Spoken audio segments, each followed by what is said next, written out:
It rained non-stop in Birmingham, but thousands from around the country descended on this middle England city.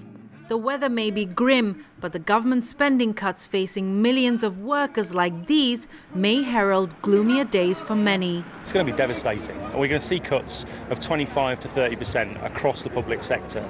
And that's, to put it into context, that's probably 3 to 4 times worse than we saw in the early 80s under Margaret Thatcher. Well, we're all dreading the government spending review announcement on the 20th of October because we're expecting at least a 25% cut in higher education funding, and that will mean job losses among teachers, library staff, computer staff, administrators, all the people that we represent. We say that make the bankers pay if that's what's going to happen to ordinary workers, and particularly where I come from, there's been a great deal of unemployment over the years. This is going to add to that.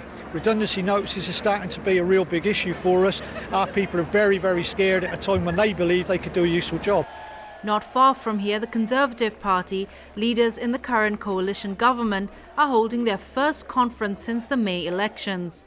The police overseeing this rally have ensured the protesters can neither be heard nor seen by those in power. The security around the Tory party conference has been stepped up massively since this demonstration was called. Now, it's a shame that that's the case, because in this country, obviously, we have a lawful right to protest and a right to make our voices heard, particularly to those in government, those that are imposing these cuts on us. So it's a real shame that the police and the security services have put so much effort into stopping us going past the conference centre and maintaining an exclusion zone. It's been very difficult. British Prime Minister David Cameron has insisted that Britain has a great future and that the cuts of up to 40% may not be as painful as many think. Just before the Conservative Party conference, he said the welfare reforms would cost more up front, but the changes would be phased in, with other welfare savings made to cover the cost. The unions behind this rally represent some 6.5 million workers. They're a massive and powerful force. Workers from all walks of life are represented here at this rally today, from postmen to tax office staff.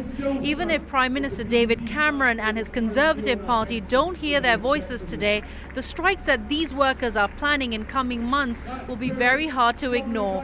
Farina Alam for Press TV in Birmingham.